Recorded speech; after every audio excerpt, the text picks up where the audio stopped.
যোৱা 6 তাৰিখত ৰতিয়াডোখৰ পৰা এজনী মুছলমান ছোৱালীক পলুৱাই লৈ যায় এজন হিন্দু ল'ৰাই। যদি মুছলমান ল'ৰাই হিন্দু ছোৱালীক পলুৱাই লৈ যায় তেতিয়াহ'লে নাম দিয়ে লাভ জেহাদ।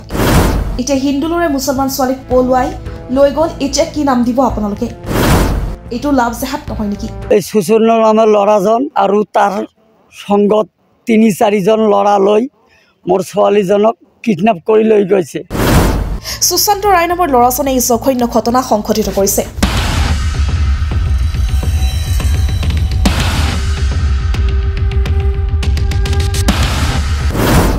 এই ঘটনাটোক লৈ অঞ্চলজুৰি চাঞ্চল্যৰ সৃষ্টি হৈছিল। যদি মুছলমান ল'ৰাই হিন্দু ছোৱালীক পলুৱাই লৈ যায় তেতিয়াহ'লে নাম দিয়ে লাভ জেহাদ। এতিয়া হিন্দু ল'ৰাই মুছলমান ছোৱালীক পলুৱাই লৈ গ'ল, এতিয়া কি নাম দিব আপোনালোকে? এইটো লাভ জেহাদ নহয় নেকি? এতিয়া ঘূৰি আহোঁ মূল কথালৈ। আজি ২৬ দিন উকলি গ'ল দুৰ্বৃত্তই ছোৱালীগৰাকীক অপহৰণ কৰি লৈ যোৱাৰ। ভুক্তভোগীয়ে আগমনী থানাত এজাহাৰ দাখিল কৰিছে, কিন্তু দুখৰ বিষয় আগমনী আৰক্ষীয়ে এতিয়ালৈকে সন্ধান উলিয়াব পৰা নাই ল'ৰা ছোৱালীৰ।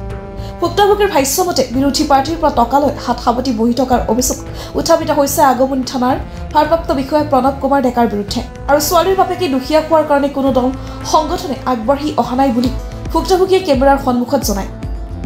লগতে SP গোলকগঞ্জ সমষ্টিৰ প্ৰাক্তন বিধায়ক অশ্বিনী কুমাৰ ৰায় চৰকাৰৰ ওচৰত সহায় বিচাৰি গৈছিল, কিন্তু দুখীয়া হোৱাৰ কাৰণে কোনো এজন লোকে সহায় কৰা নাই বুলি অভিযোগ উত্থাপন কৰিছে। আগমনী আৰক্ষীক সকীয়াই দি আছে 7 দিনৰ ভিতৰত যদি ছোৱালীজনীৰ সন্ধান উলিয়াব নোৱাৰে তেনেহ'লে ভুক্তভোগীয়ে পৰিয়ালসহ আহি আগমনী থানাৰ সন্মুখত আত্মহত্যা কৰিব বুলি সকীয়াই দিয়ে আগমনী আৰক্ষীক। কথা হ'ল, যদি আগমনীৰ OC ছাৰ বা আগমনীৰ প্ৰচেছৰে যদি 7 দিনৰ ভিতৰত যদি মোৰ ছোৱালীজনৰ কোনো ধৰণৰ যদি সন্ধান যদি না ওলায় তেনেহ'লে মই একদম ফেমিলি লৈ আহি থানাৰ মধ্যে মই সুইচাইড কৰিম। দায়ী আমাৰ OC ছাৰে, আগমনীৰ OC ছাৰে হ'ব। লগতে CM ছাৰক কৰি ধৰি অনুৰোধ জনাই যাতে ছোৱালীজনীক উদ্ধাৰ কৰি দিয়ে তাৰে অনুৰোধ জনায়। সেদিনকাৰ ঘটনাটো 6 তাৰিখে এই সুচন্ন নামৰ ল'ৰাজন আৰু তাৰ সংগত ৩-৪জন ল'ৰা লৈ মোৰ ছোৱালীজনক কিডনেপ কৰি লৈ গৈছে। তাৰপিছত সেইদিনাই মই থানা আহিছিলোঁ। থানাত আজি OC ছাৰক এজাহাৰ দিছিলোঁ। OC ছাৰে আজ অবধি কোনো ধৰণৰ একশ্যন লোৱা নাই। বিৰোধী পাৰ্টিৰ টকা পইচা খাই আমাৰ লোকেৰ দুখীয়া মানুহ মোৰ একশ্যন একোই লোৱা নাই। OC ছাৰে যেদিনে আহিও সেদিনে মোক কয় যে আৰু 2 দিনমান পিছত হ'ব, 2 দিনমান পিছত আহিব, 2 দিনমান পিছত আহিব। আজি কৰি আৰু 20 দিনমান হৈ গ'ল। মোৰ ছোৱালীজনক এতিয়াও লগ পোৱা নাই। মই OC ছাৰক আবেদন কৰিছোঁ যে মোৰ ছোৱালীজনক খালি এবাৰ খালি মই মুখখন খালি চাবলৈ চেষ্টা কৰি আছোঁ আৰু আপোনালোকে চেষ্টা কৰি আছে। মই ছোৱালীজনৰ মুখখন দৰ্শন কৰিম। এতিয়াও OC ছাৰে কোনো ধৰণৰ একশ্যন লোৱা নাই।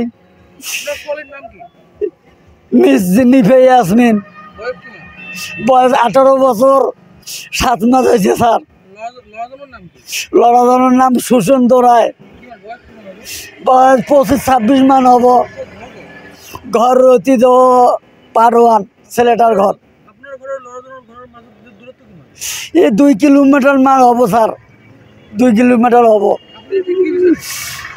মই এইটো বিচাৰোঁ যে হেমন্ত বিশ্ব শৰ্মা CM চাওক মই অনুৰোধ কৰিলোঁ আৰু ভৰি ধৰি কৰোঁ যে মোৰ ছোৱালীজনক যত সোনকালে মোৰ ছোৱালীজনক যদি লগ কৰি যায় এইটো সমাধান কৰি দিলে মই খুব ভাল হ'লে।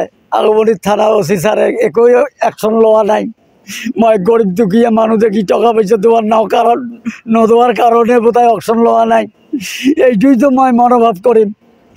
আৰু 1100 পাতি KRSS বজৰুদ্দিন গৰিয়া মৰিয়া কমপ্লিট সংগঠনৰ ল'ৰাবিলাকো মই ধৰিছিলোঁ।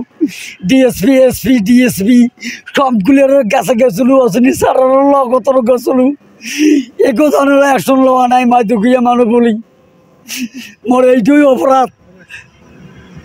কথা হ'ল, যদি আগমনীৰ OC ছাৰ বা আগমনীৰ প্ৰচেছৰে যদি 7 দিনৰ ভিতৰত যদি মোৰ ছোৱালীজনৰ কোনো ধৰণৰ যদি সন্ধান যদি না ওলায় তেনেহ'লে মই একদম ফেমিলি লৈ আহি থানাৰ মধ্যে মই সুইচাইড কৰিম।